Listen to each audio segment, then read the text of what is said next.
À peu près à l'époque où les États-Unis ont sournoisement et perfidement poussé la Russie à attaquer l'Ukraine, après avoir préalablement désarmé l'Ukraine et détruit toutes les entreprises de défense ukrainiennes. Je perdais mes derniers liens avec les habitants de ma patrie intermédiaire. Avec certains, nous ne pouvions plus parler, car ils affirmaient qu'il n'y avait que des fascistes en Ukraine. Certains avaient en peur de parler au téléphone, d'autres tombaient lentement sous l'emprise de la propagande zombifiante. Et le sens de communiquer avec des personnes avec qui j'étais lié par des années d'amitié, il a disparu. Le seul lien qui me restait avec les Russes, ce sont les commentaires de résidents immédiatement reconnaissables de la Fédération de Russie, qui essayaient de convaincre soit moi, soit mes spectateurs, soit eux-mêmes. Peut-être que la Russie est le pays le plus pacifique, le plus amical, le plus gentil et bien sûr le plus libre du monde. D'après tout ce que je pense, ce n'est pour le moins pas tout à fait vrai. Je ne voulais pas répondre à tous, d'autant plus que je n'étais pas totalement sûr de mes informations. Et il m'était venu à l'esprit de mener une sorte d'enquête sur ce qu'est la Russie aujourd'hui, sur la liberté en Russie. Peut-être que quelque chose a tant changé là-bas que nous, de l'autre côté de l'étang, ne comprenons pas ou ne voulons pas voir. Voici donc le résultat de mon travail intitulé Matushka, Russie ou l'esprit russe, c'est impossible à comprendre. La Russie aujourd'hui, c'est un pays où, pour une pensée, un mot ou même une simple recherche sur Internet, on peut perdre sa liberté. La machine de répression n'est plus une série d'excès isolés, c'est désormais un système cohérent d'intimidation, visant chacun qui doute, pose des questions ou, Dieu nous en préserve, garde des liens avec le monde extérieur. Eh bien, j'ai tout de suite eu envie d'y vivre. Et pour vous, la nouvelle norme, c'est de vivre sous la répression.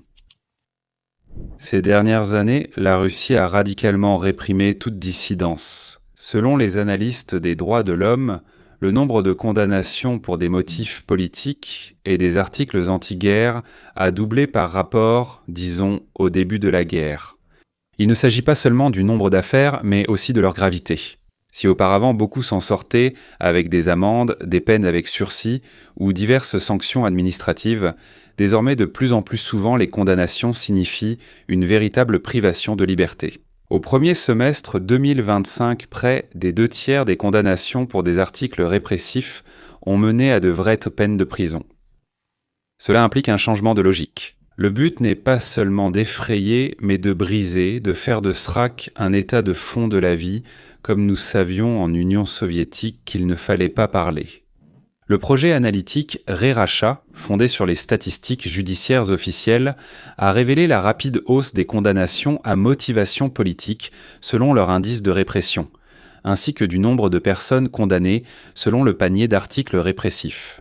Il s'agit de trahison, de terrorisme, d'extrémisme, de fausses informations sur l'armée, de discrédit.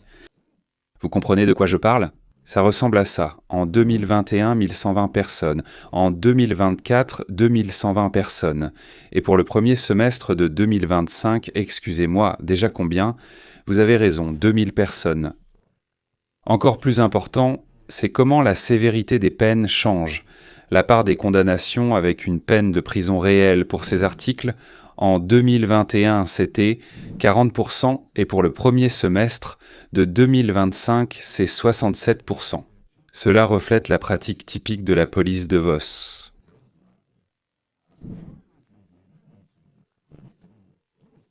De là le KGB Tsistera, l'édition Adecco Wozwil.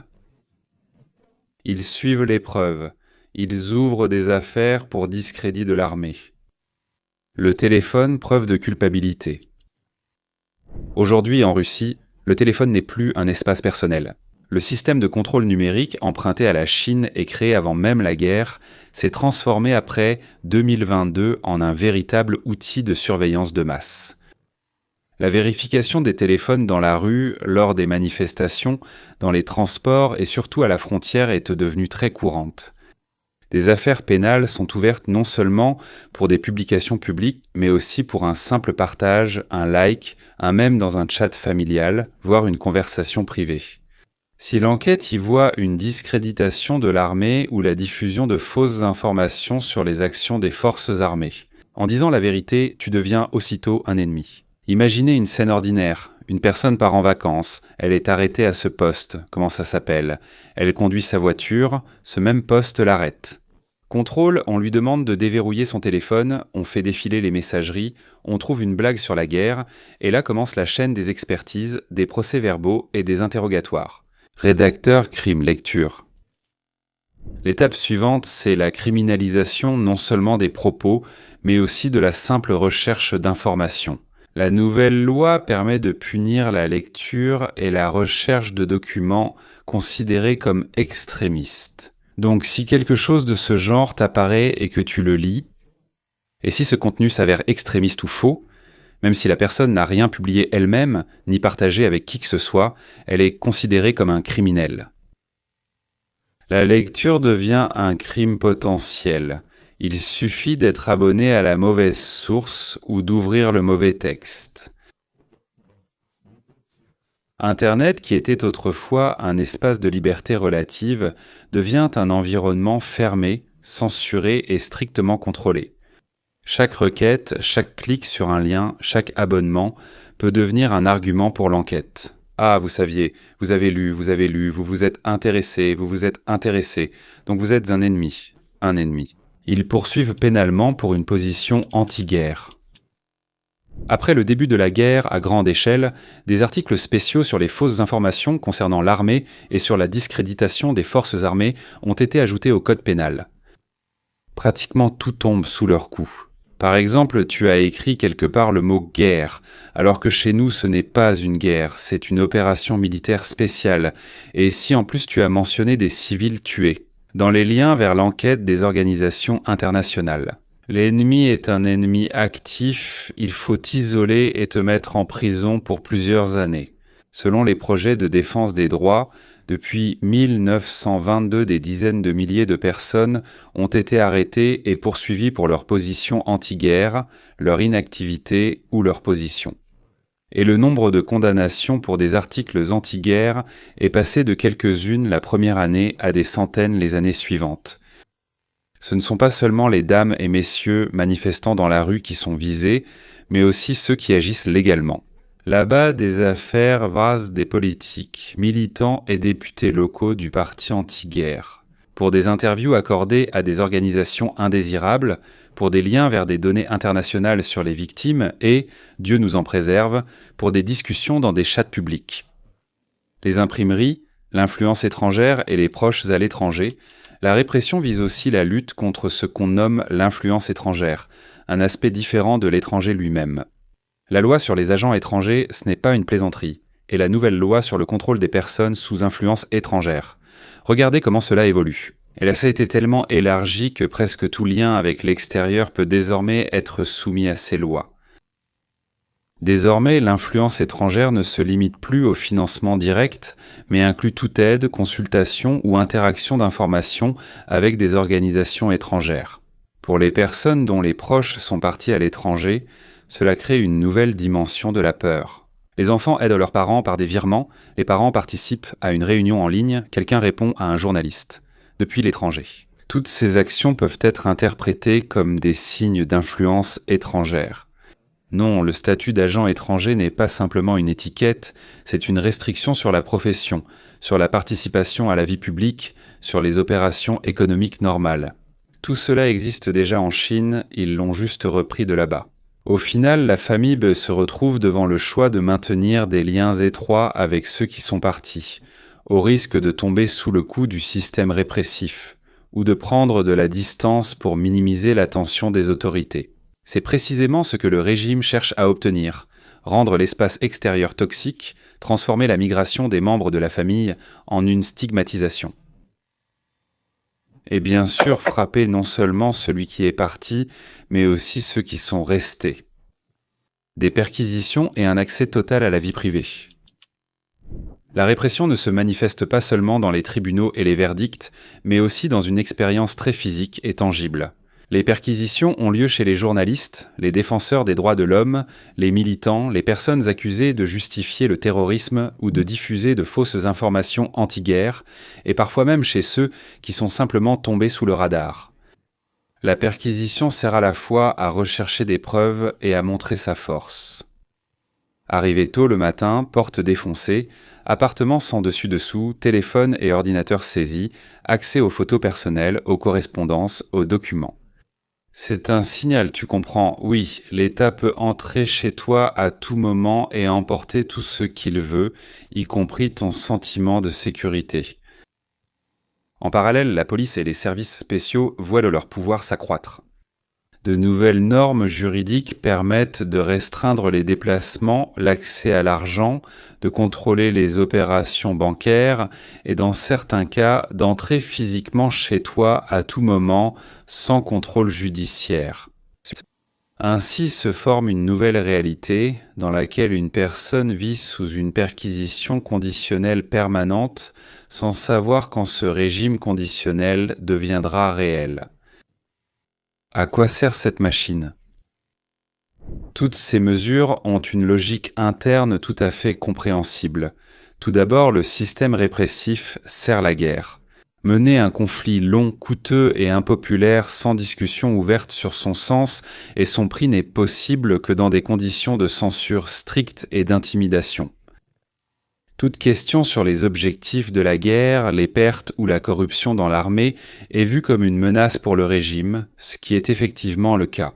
Deuxièmement, c'est une stratégie de peur préventive. Un terme élégant, oui, peur préventive.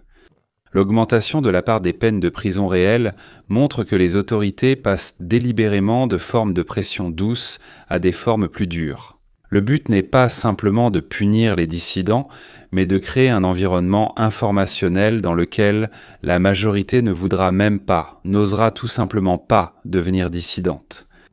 Devenir curieux, vouloir lire quelque chose, vouloir apprendre quelque chose, Dieu nous en préserve, découvrir quoi que ce soit. Troisièmement, c'est un moyen de contrôler l'émigration et la diaspora.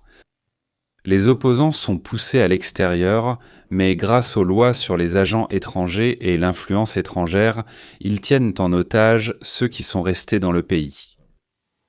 Le lien avec l'extérieur devient ainsi un levier de chantage. Là-bas, il y a la liberté, mais ici tu as ta famille. Réfléchis à ce qui compte le plus pour toi. La réalité russe d'aujourd'hui,